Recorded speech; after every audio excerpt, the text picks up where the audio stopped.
So hi and welcome to Studio Notes with me, Sasha DeWitt. Today I'm doing something a little bit different and interviewing 3 people at once because I'm chatting with the co-founders of Blue House Gallery and Art Space, who are Binu, Parul, and Karen. So I'd like to start with a brief overview first so that listeners can get to know each of you as artists, and then we'll expand outwards and talk around the decision about like why you created Blue House, basically. So I'd love to start with Binu, like what is behind your journey to becoming an artist? Hi, I'm Binu. My journey started almost 20 years ago. So I actually was never an artist. I was not meant to be an artist. I was an engineer. I studied only sciences. So I studied to be an engineer, and then I was working as an engineer. And it never even occurred to me that art would ever be a part of my life. But I used to, I happened upon art like very, what should I say, like very coincidentally, because I was suffering from anxiety disorder, and I was just like looking for something that would calm me down. And so I tried various things, and it was art that would kind of calm me down and make me focus, and I wouldn't think about anything else. That's how I really started, like just by chance. And then like I slowly realized that it really calms me down a lot and really makes me get out of my head. And that was really how I started. I didn't think I was making anything nice. I didn't care what I was making. I was just using it as therapy basically. But then slowly I just like pick something up and just copy it with watercolors or pens or whatever, just copying very like simple stuff.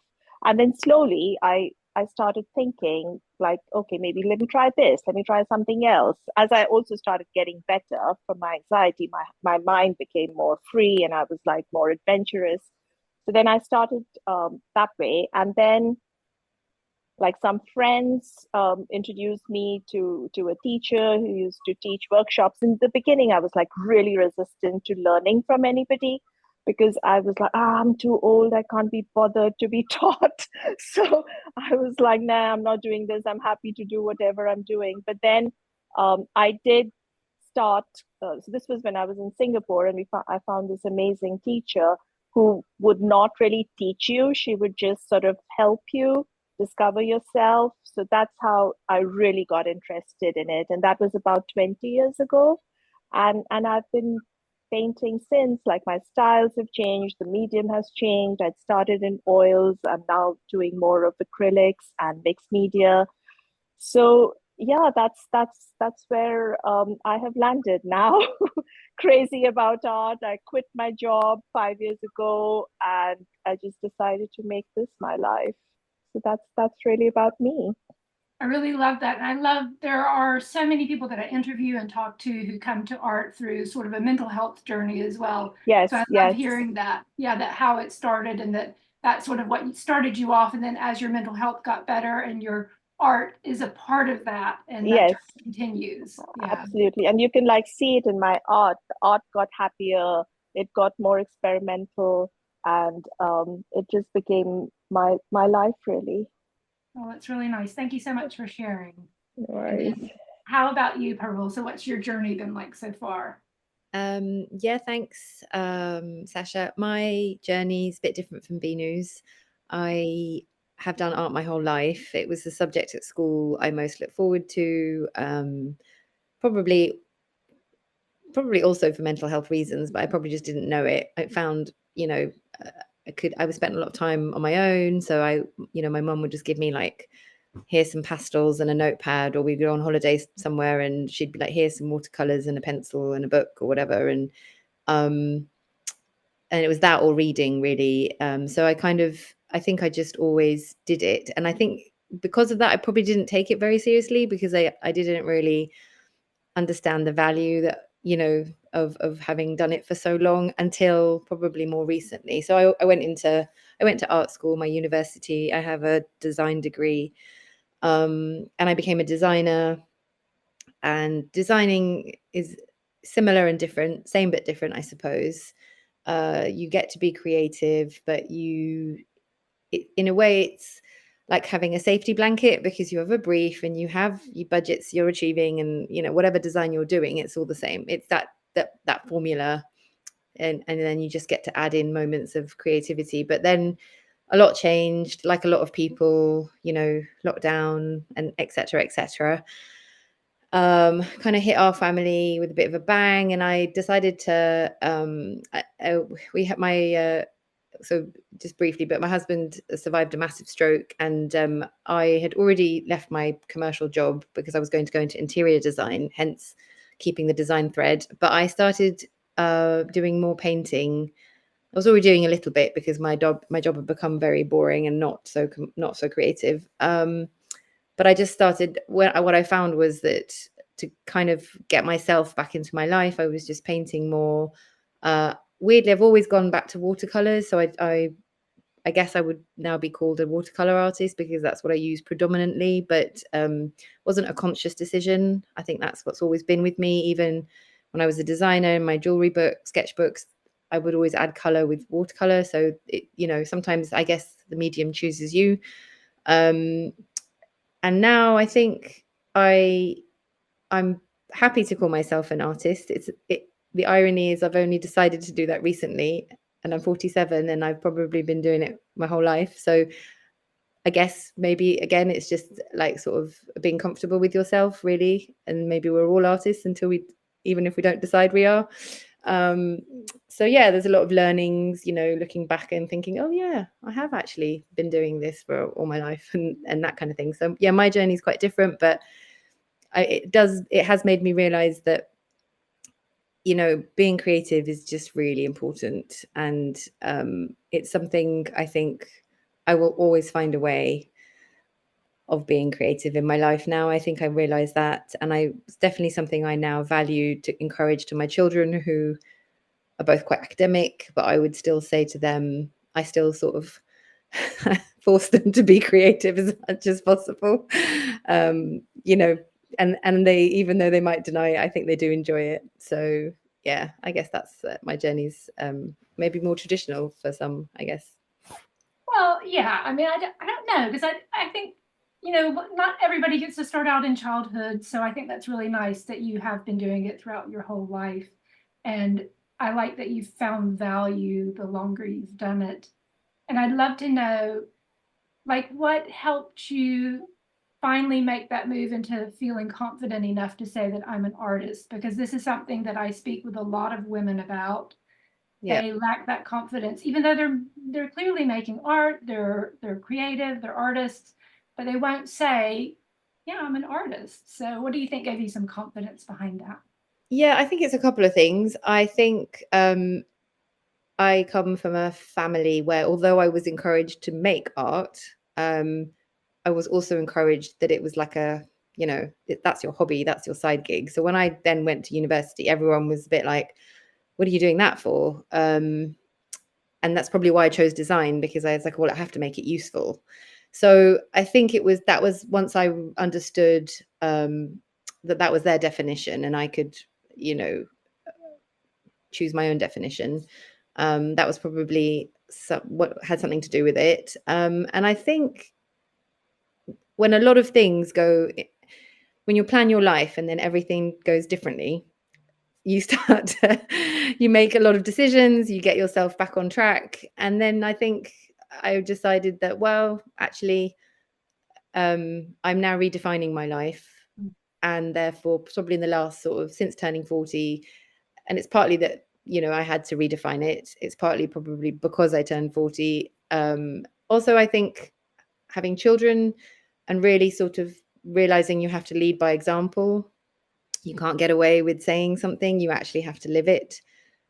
And I think that all of those things just added up and gave me the freedom, and I did look at my mum, who did her art A level with me, sat outside the room. She had to pick me up from daycare because she wasn't allowed to do it as her subject. And I thought, everyone's saying that I could be an artist, but they're not, you know, they're acting like it's not important. And I thought, actually, I can't be waiting for them. I've probably got to just get on and live it, because and I think that it all kind of came together around the same time. So I think, you know, sometimes, yeah, I mean, it was always clearly there in my life. It's just that you're right, when you own it, and then it's just really joyous, because then you're just happy to be who you are, aren't you? Yeah, it's finding that confidence to just say, yeah, actually, I am an artist, Yeah. and this is who I am, and being comfortable to say it and starting to say it just to everybody. Yeah. And then actually, you know, nothing happens. The world keeps turning, and, you know, so Exactly. why not just go for it? And I think it's part of that is also being able to say to people that this is not necessarily a commercial venture. This is like Binu was saying, this is something I'm doing for myself. And actually, I have to say, I still have to remind myself of that, you know, this is something I'm doing for myself, period. So I think, and that helps, because then you keep finding the joy in it, and you keep finding the value in it, and you keep remembering why you're doing it. Yeah. And I think it's also like, no matter whether you're making money from it or in galleries or not in galleries, but you're doing it and you're an artist, but it's allowing yourself to take yourself seriously. Yeah. Even if nobody else is, you know, you're saying, look, this is who I am. Yeah. And I'm taking myself seriously. Yeah. Totally. Thank you so much for sharing. And then Karen, how about you? Hi, Sasha, and thanks for inviting us on. Yeah, I think we're all unique, aren't we? So we have different ways into this. And for me, art was always something on the periphery, really. I had a long career as a psychotherapist, and art would be something that I turn to during, you know, big momentous times in my own life. And I think it was in 1997, I decided to do a foundation painting and drawing course. And that was wonderful. It lasted for a year. And then we moved from Cheshire, where we lived, down to the Surrey area. And that sort of just got lost in time, really. And I retired as a therapist in 2019. And I think one of the beliefs that sort of was like really important to me as a therapist was the sense that growth is always possible, that we are full of potentiality, some that we know and some we have to discover. And so at this sort of pivotal moment in my life, it felt, oh, wow, this is actually really exciting. I can explore an aspect of myself that's been on the side there, really. It's been picked up now and again and put down. And that was it, really, from there. You know, again, well, maybe differently from Binu, I wasn't resistant. I sort of sought out people that I could learn from, and started to have a daily practice, and it just sort of grew from there. And it's a huge part of my life now, the same way being a therapist was for 30 years before.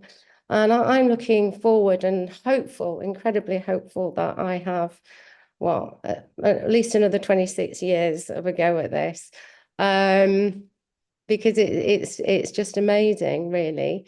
And I think, much as in my career as a therapist, I could recognize sort of points of growth and development and aspects that were important as a therapist are important for me as an artist now. So, you know, those things are realizing things are a process, you know, that it's coming with an accepting mind, that it's the journey, that there's going to be bumps along the road, and that, you know, sort of having a sort of like a boundaries and a space for creating, you know, protecting my studio space, and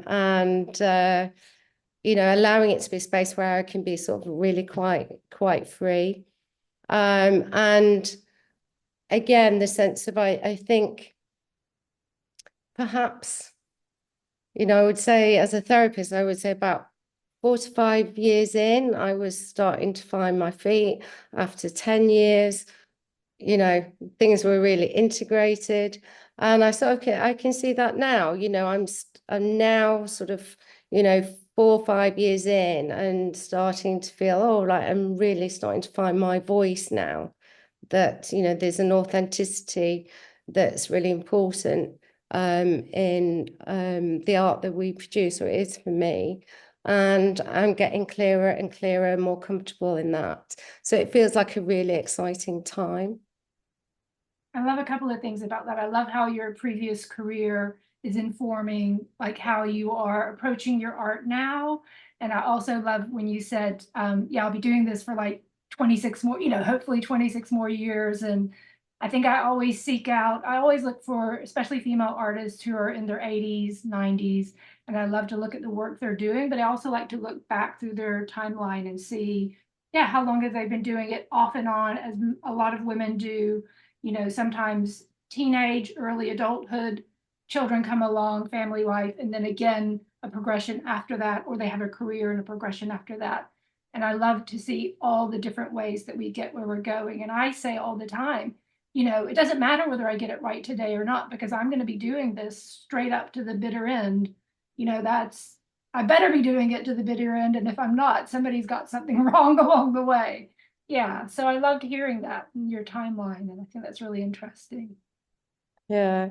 Yeah, I think that, the sense of becoming always, that we can continue to grow and develop at whatever point we are in our lives. And,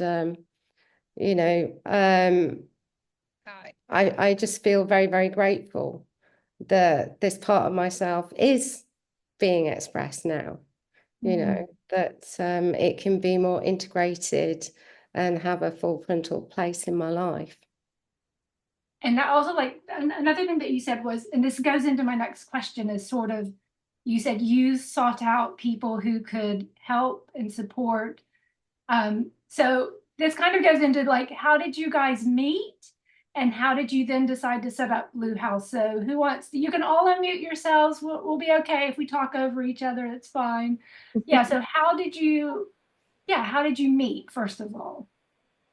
It's so funny, Sasha, that all of us kind of don't remember how we met. I remember. I know how I met you two. Yeah, Parul remembers, but like Karen and I have a very funny story because we apparently have done a course together, which we don't remember at all what the course was. The only takeaway from that was that we started meeting for coffees, and and that's where our relationship started. Like, if you tell me what course it was, I'll be very happy, Karen. I don't remember. I can't remember either. So anyway, and we obviously didn't care about the course. That's why we don't remember it. So then we sort of started meeting up for coffee, and like our aim initially was to just find other artists in the area who we could just and it was just, I think, right after COVID or something, and we were just probably so isolated in all those years that we wanted to physically meet people, and especially artists, because we didn't really have that connection going. So that's where we started talking, and I think in our conversations somewhere it was becoming very clear that we are looking to connect in a way that we can have a space. It's sort of I think that's where this conversation took off. Am I right, Karen? Yeah, I think, yeah, so my recollections of how we met are, yes, exactly as Binu said, the mystery course that brought us together. And then as part of a wider group, we met Parul for the first time and had, tea, coffee, cake provided at this lovely meeting of a number of local artists. And in that discussion, came up the sense of, wouldn't it be great if there was a space, an artistic space, you know, where artists could meet and they could make art and they could, you know, network and support each other. And if that was right in the heart of the community, wouldn't that be wonderful? And I remember Parul was sat opposite me. And she was nodding away, and she sort of like came back in, and there were a couple of other people that were interested, and some, you know, that did sort of join us at the beginning, but for, you know, their own personal reasons are no longer with us. But we're part of the journey. So, you know, with Carol nodding her head and saying, you know, to me, yes. I was walking along our local high street because we all live fairly close together, and saw an empty unit, but I think that's what they call them, an empty space, and contacted everyone and said, "Hey, there's an empty space. Who's in?" And and from there, initially there were 5, and now there are 3.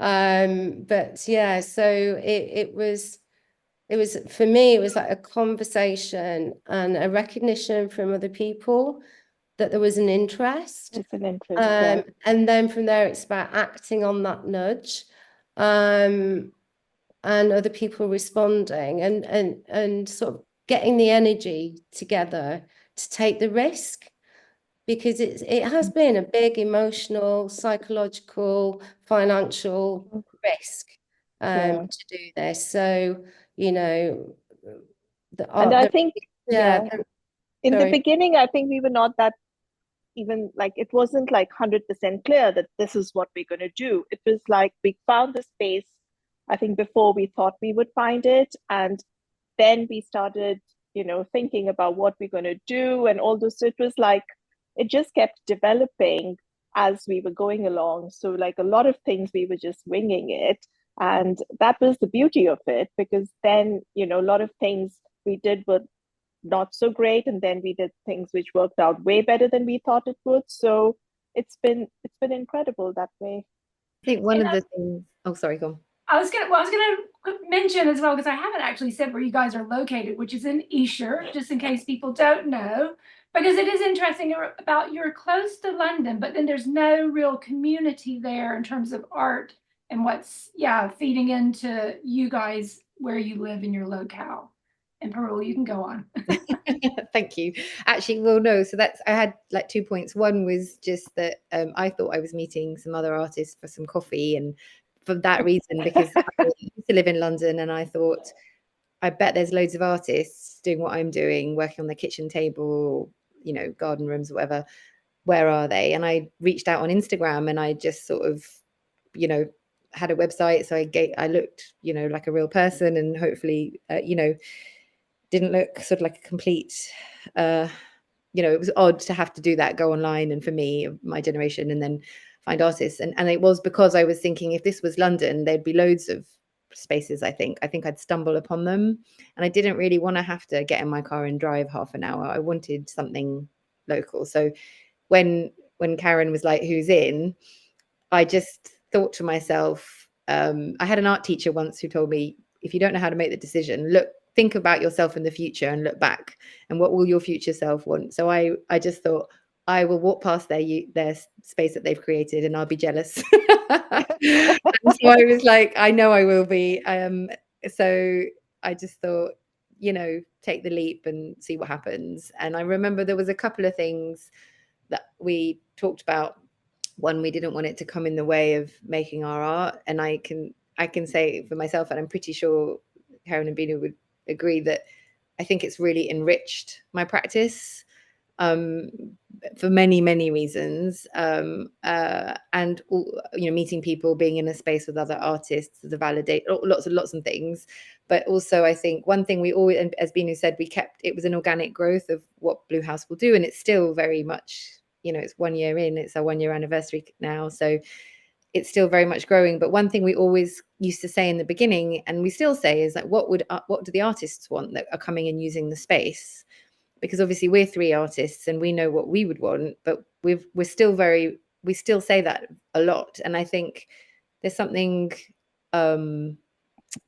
really just nice to have that, the fact that we we keep that thread running through, because if it's what artists want, then the art space is for artists by artists, and that's what we want it to. What's what we always kind of thought it would be. What that actually looks like may change, but I think I just always think how it comes into our conversations all the time, and I like that. It just makes it, I guess it keeps it kind of grounded and useful to us as artists, and it keeps it true to what it is. I like as well that it sounds like there was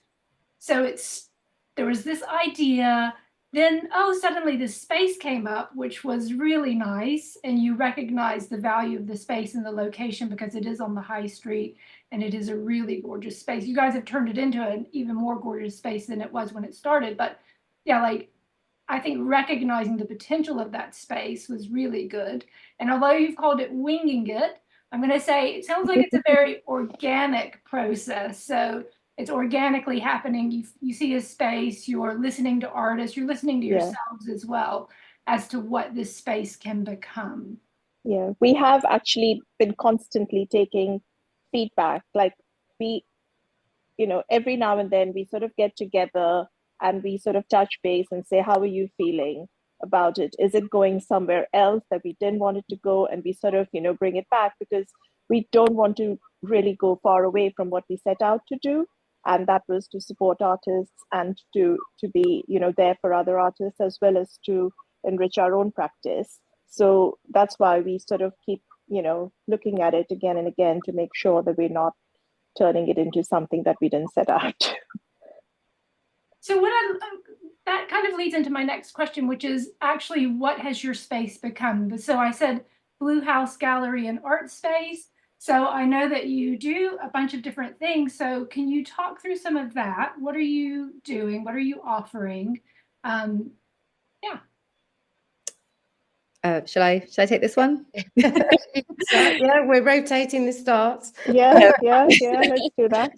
I can give you the practicalities. So we have great wall space. We have sort of 2 rooms downstairs, so you can see beautiful art on the walls, which is available to buy. So it's affordable local art by local artists. 80 to 90% of the proceeds go to the artist that makes the art. So that's kind of wonderful. So there are obviously the 3 of us, and then there are 5 more artists who use the space regularly. Their work is permanently in the building as well as ours. And then there are different artists that come and hire the space to exhibit. The rooms, we have 3 rooms. So Blue House was named after Frida Kahlo's house in Mexico, because it was a melting pot of ideas and artists and philosophers coming together. But so our rooms are Frida in the front, then there's Hilma and Durga upstairs, and Maudie is the little room. And so all the spaces can be used by artists for different reasons. Even if you're not a regular user, you can hire it to run Sasha, you've run courses at Blue House regularly, which we love. And so those, and then other people come and use it. So we've got somebody did a sound gong bath relaxation session. We've got yoga happening. We have life drawing. We art tutor sort of adults and teenagers. I do a watercolor class. Binu teaches also workshops, day ones and weekly. She tutors a teenager. So there's a lot of different things that Blue House is currently used for. I wanted to ask you, Sasha, when you said what does Blue House what is it now? I'd love to hear what you thought it was when you first discovered it. I guess it is interesting because I think I first came across it online. And so I had just seen the website, and I think on the website, well, I was a little bit confused. I have to be admit. Fair enough. Not necessarily like, was it a gallery? Was it an art space? It was more like, I just saw some women kind of with some art in the background. And I guess I wasn't sure what the level was of like seriousness, maybe, if that sounds right. But as soon as I sort of contacted you and came and visited you, like there is probably some disconnect between you guys in the flesh in your website. So maybe that's a future project. But yeah, it was like, as soon as I met you, I recognized something, yeah, like a real spirit and energy and connection. And I saw how beautiful you'd made this space, that you're taking art seriously as women, which I really love to see. Yeah, so it was an interesting disconnect between what I saw on the website and what I saw in real life, to be honest. So we're lucky that you actually came in then. It Well, I was guess, just yeah, I guess I wasn't, I maybe had some idea around, oh yeah, workshops, because I think I saw, reading, I could see, yeah, we do workshops. And so I thought, oh, and I think I was at a point in my life as well where I was like, oh, I'm going to have to give myself a push and give it a go and do workshops in real life, because I've done a lot of online teaching through a community center, but I've not run anything on my own. And I feel like sometimes things are just meant to happen. And I think I saw you guys at the right time. I knew I needed to take a leap. And as soon as I came in and met you, I was like, everything about this fits with who I am as an artist and the type of people that I would like to support. And then you guys were supportive of me as well. So it was definitely this two-way street. Yeah, but it was good that I came in, I think. yeah.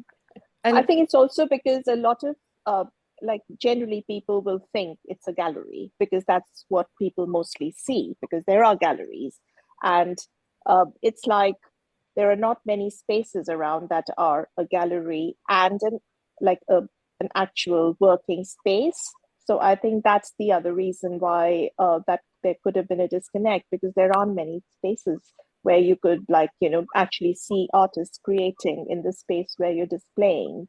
And that's what we really wanted to do. I think that was our aim, really, that we wanted people to come in and see us painting and then appreciate our work at the same time. So I think that's what uh, that was in our mind, really, what we wanted And to like do. 100%, that's what I love about you guys. So as soon as I met you, and it was this, you've got a really gorgeous gallery up front, and you've got the whole ethos around supporting local artists and showing that artwork off gorgeously. I know we've talked about your lighting previously, like the lighting, the setup, the attention to detail that you guys have put into your space is wonderful. Galleries being intimidating for most people, even artists, even myself, to go into, like how you are reducing that stigma around what a gallery is and can be. And yes, so you're right. The reason why it's a little bit confusing is because you're doing something that I have not seen be done. And that is what is so kind of beautiful about it. And going and seeing not just, but also the ways that you're involving the community. So you've got your social, you're bringing them in, you're trying to Yeah. actively engage with the community that's there. and I think it's one of the challenges, isn't it, is sort of like how you present yourself accurately, and this is also like a learning curve about how you present that in a clear way. So we're always learning, and it is, I guess we've set ourselves a challenge to be a working space, a working gallery. And sometimes, it feels like the term gallery can be a help and a hindrance, because as we've just identified, the sense of a gallery can be intimidating. I was speaking to my son last night, and he said, well, how would you feel going into like a top brand named fashion store, where there's no prices on anything? And he said, how you feel walking around. And he said that's sort of how he feels going into an art gallery, that it can feel intimidating, or there's going to be a pressure to buy, and then you're going to be embarrassed because you can't afford it. All these sort of things that stop people, sort of viewing art, or sort of it becoming sort of normal. It's the thing that other people do. So that is a barrier, and I think we are challenging that, and I think we're learning how to challenge that.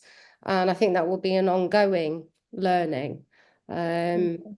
You know, and because there's also a part of the art world as well that, you know, values that exclusivity, and they feel it, you know, it elevates the art. So it's not about the quality of the art, it's quality of the context and, you know, the circles that you're moving in.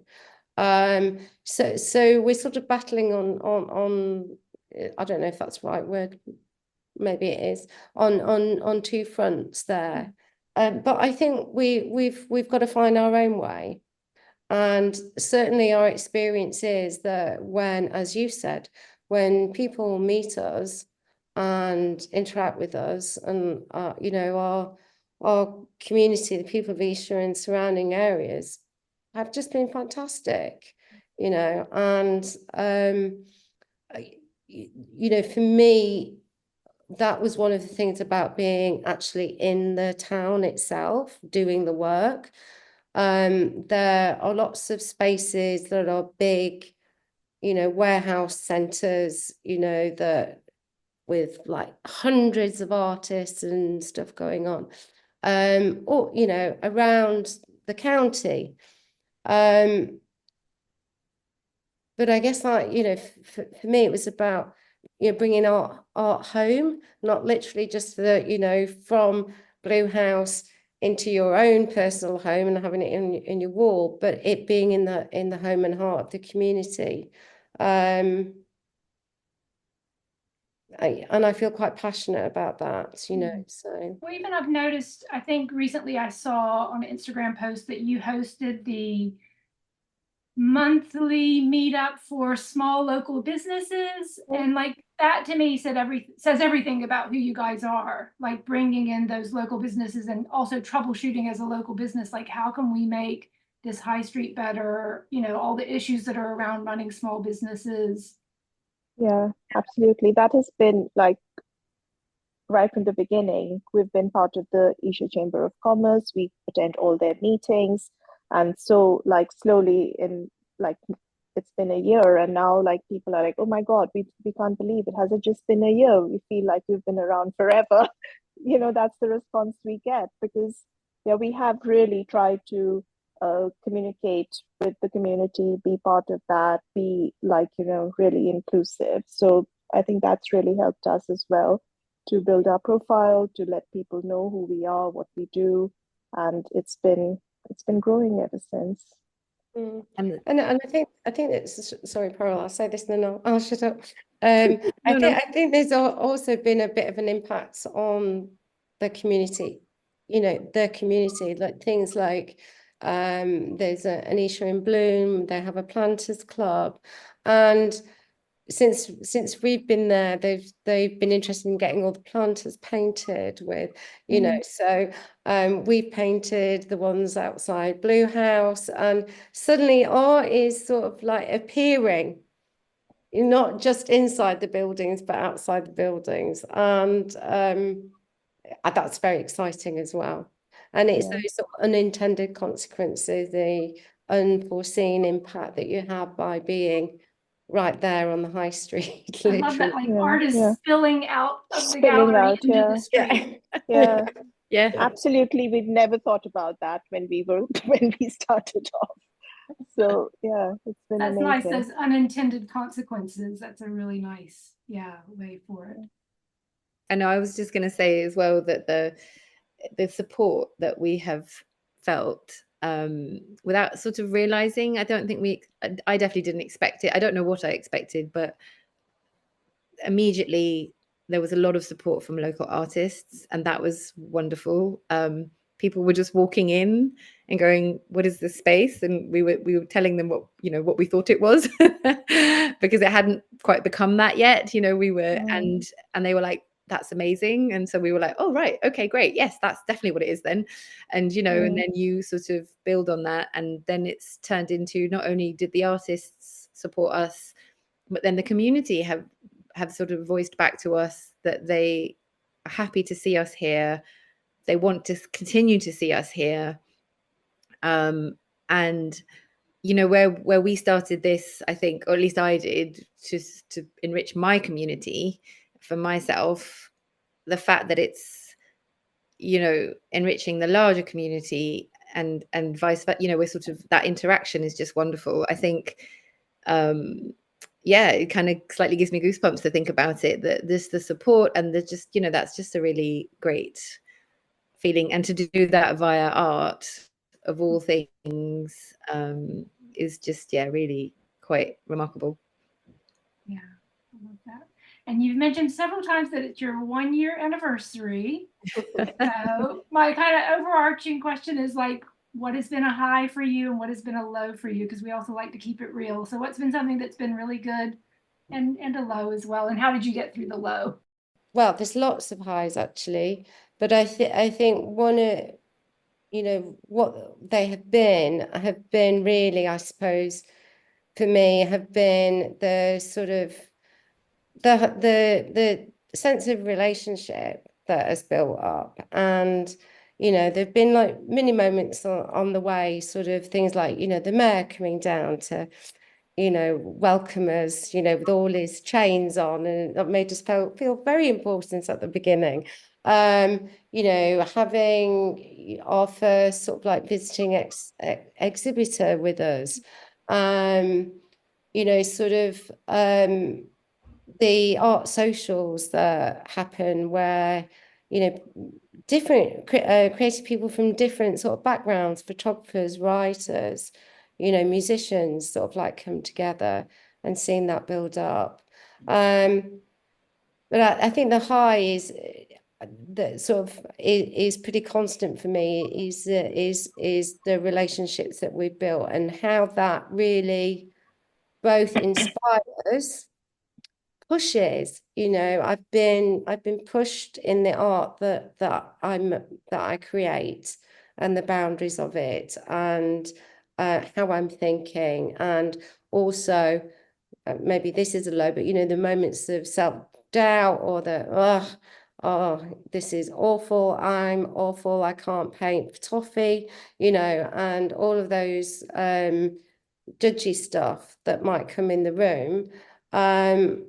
There are wonderful people around who sort of like just sort of hold that and allow you to move through it and keep going. And I think that's really important for artists, and particularly emerging artists or people that are just starting out at the beginning, is to feel that they can push through the moments when they just feel it's all falling apart. And that's what we have at Blue House. So it's the energy and the relationships and the celebrations of little moments along the way that have been wonderful for me personally. Yeah, I love that. And I think also, like, for me, of course, like what Karen said, the relationships have just been probably the most important thing for all of us, to like meet people, you know, like-minded or not like-minded, but we still sort of have these conversations which are so enriching. And then the other thing is, like, when you have like complete strangers walk in, and to see their reactions and the emotion that your work brings out in people, it is just the most amazing thing. Like, you know, selling art, or, you know, making money or whatever, that's of course part of the business, because we are trying to, you know, make ends meet or whatever to run it. But that is just such an amazing thing to see, that something that you created, it could be a positive reaction, it could be like a negative reaction or whatever, but it sort of brings out an emotion from deep inside people. I had never been able to see that on such a regular basis. So I think that has been absolutely amazing for me. And like, I used to paint in my studio. I would never, ever, ever have the confidence to paint in public. Like, literally, I'm almost standing on the road and painting.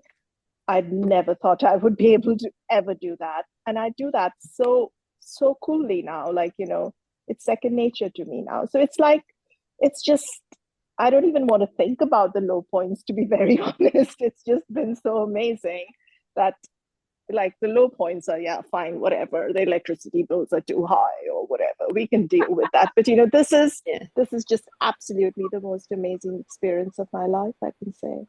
Oh, that's wonderful. Yeah, that's really wonderful to hear.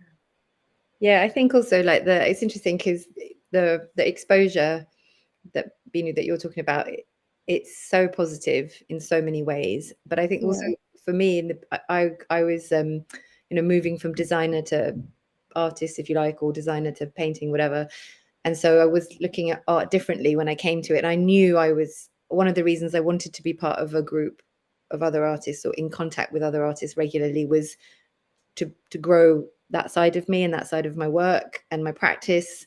So when we started, and then, I remember these guys were like, so guys, there's my friend is a photographer. She was coming to take pictures, and we were like, we've got to put some art on the walls. And I was like, oh, I didn't think about that. I was like, I don't know, I'm ready to put this and say, because at that moment, yes, I've decided I'm an artist, but I didn't realize I was going to have to stand next to my art in front of everyone in public and go, hey, that's me and that's my voice, because that wasn't my voice yet. And anyway, I was in the process. So I guess we always are to some extent. That's what I've learned. But I think there are those moments where that exposure can be a little bit, you have to be ready for it. And I think one of the things for me that I've learned is when you get the feedback, which is wonderful in all its shapes and sizes, and often valid in all its shapes and sizes, about the work, is to just to hear it and to think about how I feel about it,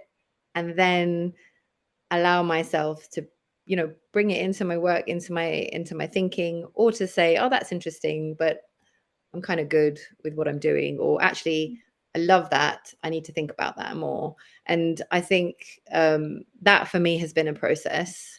So I think that comes with its ups and downs. Just I feel that with design it was very easy for me to show work because it is so calculated and considered, whereas creating art feels so much more expressive, and it sometimes comes from places that you don't realize that you wanted to put out there, but it's come now, and then you're like, well, it's here.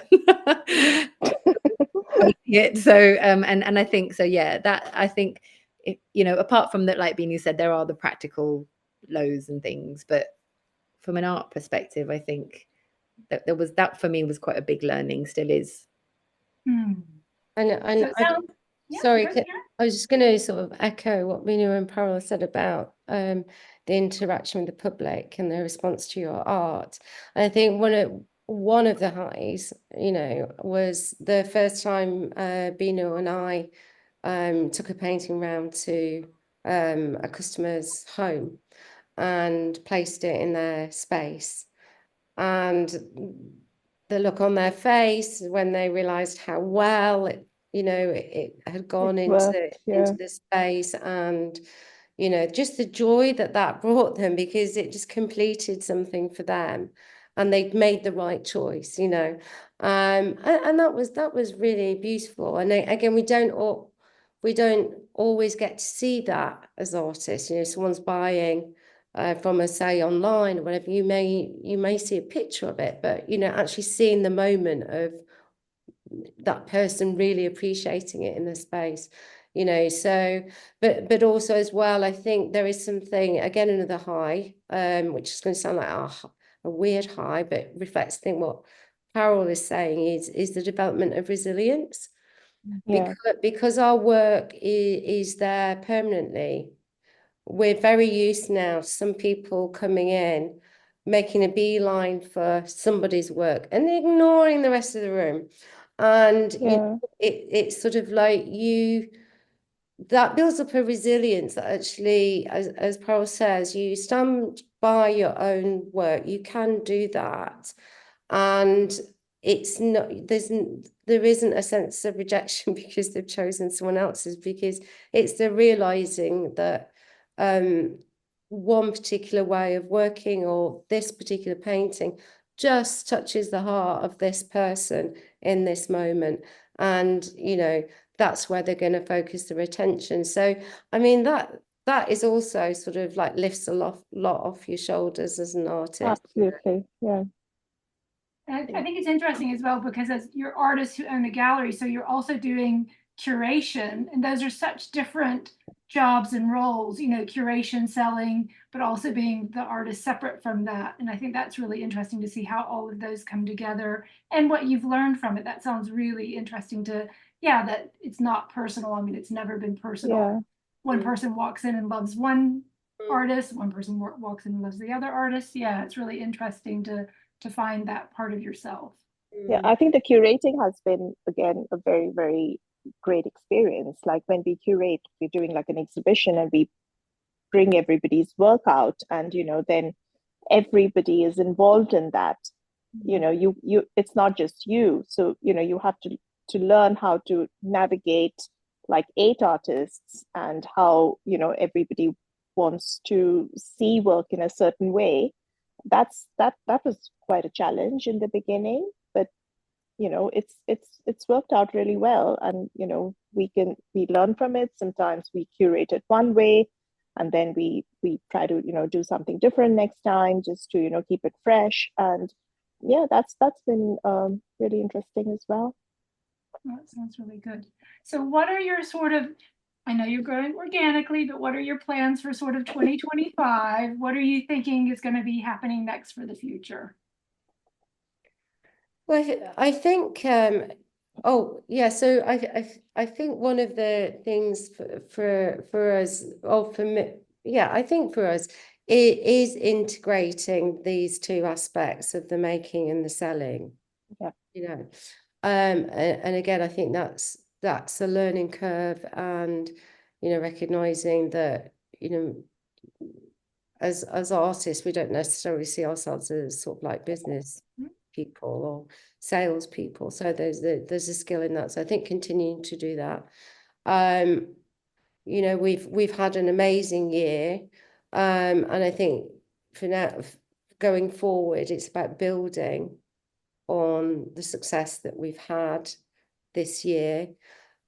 I think ultimately we would probably like bigger space.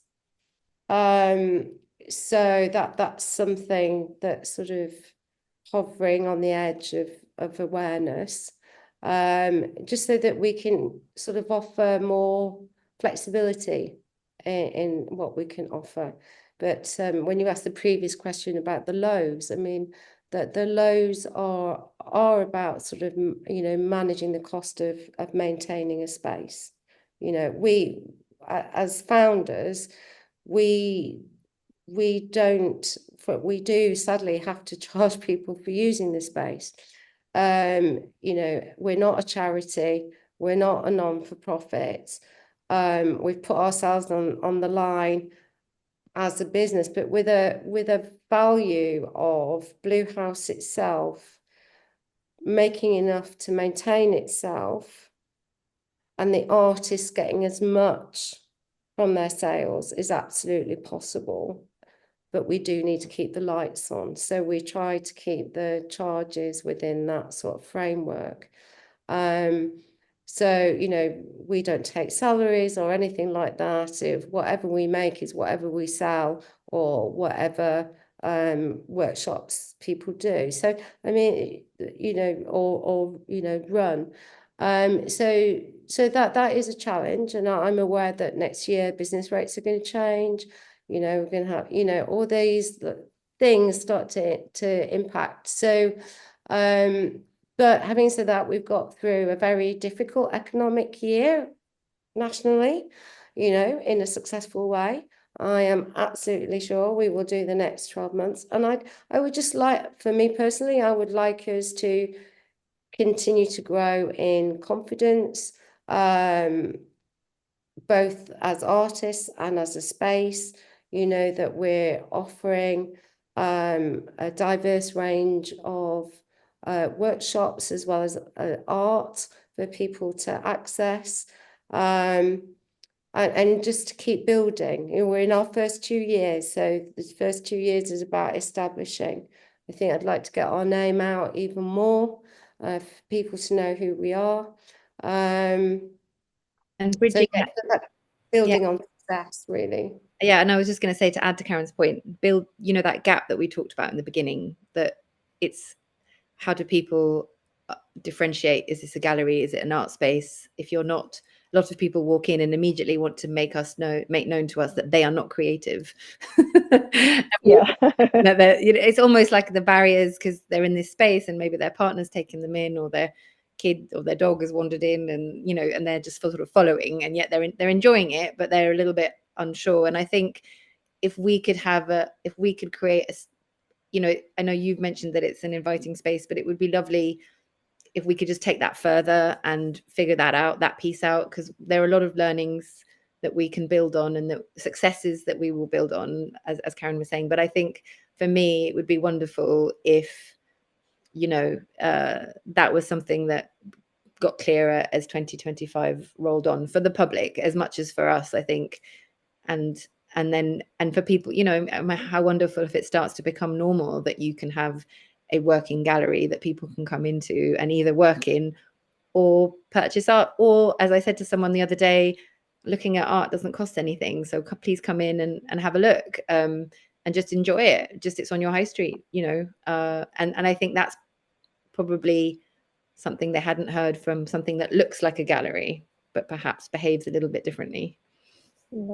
I think that's been one of our biggest learnings, is the number of people who have said they are intimidated by galleries. And we can totally understand, because there are galleries out there that you literally, as an artist, even don't want to go in. And like Parul said, we want people to be able to, just walk in and come and sit and have a chat with us, or just appreciate the art. You don't have to buy it.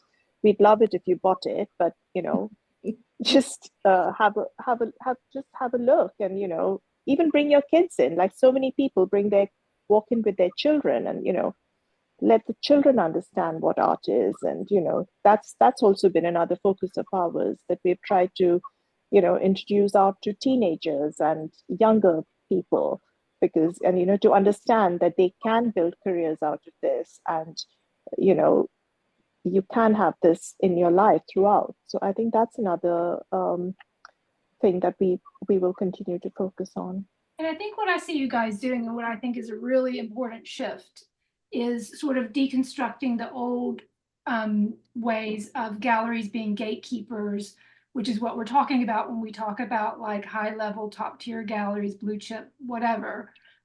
The idea that artists, we can take this into our own hands. We can start galleries ourselves that are open and friendly. We can remove gatekeepers. And that's such a really, and then it becomes also this working with a societal shift in how people think about galleries, how they think about purchasing art, how they think about entering a gallery, and the idea that people walk in and say, well, I'm not creative, because they're so scared. Like, I'm not going to put a paintbrush in your hand and demand that you make a work of art. Like, you can come in and look and enjoy, and just enjoy the art as a first step towards becoming confident in buying art as well. And getting to know art. So I mean, we developing a library in the room, and we keep art books downstairs. We've just got a new beautiful blue sofa for Frida, a coffee machine that works fairly easily now. So it's about sort of bringing that sense of, actually, we can be a bit more relaxed around art. And then maybe people can feel relaxed about buying it, because if you go to a gallery, or like a commercial gallery, as in one of the big ones, or you go to some of the big department stores and they have prints, whatever, there's a reassurance in that, isn't it? Because it's got a stamp of approval from an authority. And when you're buying from more local artists, you're putting your own judgment on the line. You could take it home, and then Georgina comes in and says, oh, what have you bought that for? And so it is risky. It's the realization of how risky it can feel for people. So we want to break that down and just have a much more relaxed feeling around it for people. Well, I think you're headed in the right direction. So I think it is, a really wonderful space. And I want to let people know how they can come and support you guys, because that is really, really important. So I know that you do the socials on the last Thursday of the month. You Yes. also hold drawing hours on Fridays, which I think is like around a tenner to join. Is that Yep. correct? Yes. Yeah. Yes. And then also one of you is going to have to talk about the membership, because I don't know the ins and out of that, but you have a membership that artists can join. So if somebody would like to explain that bit as well. Yeah, so artists can use the space ad hocly. So come and use it for a day and pay sort of a one-off, or they could come and use it. I think our current membership says you can have it 5 sessions a month. So that's the one step up. And then I guess option 3 would be that you can come and use it for an unlimited amount of time. And they just vary. They're fairly affordable. And as you know, Karen explained before, the memberships are just, the prices are there so that we can keep, you know, the lights on, and the heating, as we've learned, is very expensive.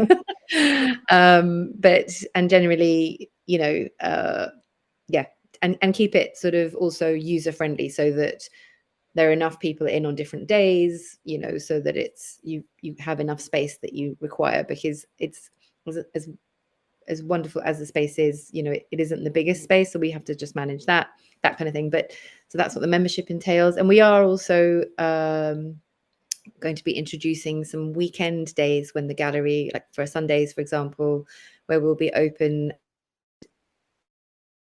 busy on like a Saturday, Sunday morning. And often if we're squirreled away working or running a class or something, so now we're going to have sort of like coffee and come and see the art, and perhaps bring out some studies that we may have made not thinking about them commercially, but actually maybe the public would love to buy one and frame it and put it on the wall. So we might have some different things offered on those weekends as well for the public to come, and also to come and meet different artists in that time, a bit like the Thursday socials, but just sort of a weekend morning. It could be really nice to have like a weekend morning. It's like an artist talk type thing for the public to come to. That would be really nice. Yeah. And I guess the other thing in terms of what we do, because I'm aware that this will go out after the 23rd of November. But as you know, as part of the year celebration, that's a launch of, you know, two weeks of us celebrating. So we will be open on the Sundays. We've got like a, you know, come share a glass of wine, buy some art, buy some gifts. Don't buy some art, don't buy some gifts. Come just be with us, celebrate with us. Find out about what's going on at Blue House, sort of sense. But one of the things that we have just discovered towards the end of last week is that in the Elmbridge Independent Business Awards, the Love Elmbridge Awards, we have been voted by the people of Esher as the best independent business of 2024. So we're very excited. So, that's what we were trying to keep under our hats for the longest time, but we obviously can't. Yeah. So is there like they call them an embargo in journalism? Is there an embargo so we can talk about this after the 23rd? Is that correct? After the 22nd. After the 22nd, we can talk I will about keep it. it under my hat. But this goes out where everyone's going to say a huge congratulations to you guys, because you have worked so hard for this. Yeah, and I fully support it. It was. I think that was the high of the highs, and unexpected. I didn't even know. We forgot that we had, this thing had happened, and then, like, when we got to know about the awards, the comments that people had put in with the votes that we had got was just so heartening. It was like people had taken the time to actually like write a paragraph about how much they love us. So that was amazing. Yeah, it was really, really great for us to hear that. And I think, like you say, that makes all the hard work and all the risk that you've put on the line by doing this, all the, putting yourself forward and putting yourself out there like this, it really makes it worthwhile. Yeah. And for people to actually appreciate and understand what we are trying to do, like, that there was no space like this on the high street, and people are looking for something like this. And, they've they've recognized that, and that has really meant a lot to all of us. Yeah. Well done. Congratulations. Thank you. Thank you so much. And thank you so much for interviewing with me today. It's been a real privilege to meet you guys, to see your space, to be able to work with you, as an artist, and to interview you as well for the podcast. You're one of us, Sasha, now. Yes. Yeah. No, it's been absolutely lovely to have you come and share our space, and I've done your class. It's been one of the most amazing workshops I've done, so it's been awesome, and thank you so much for interviewing us, really.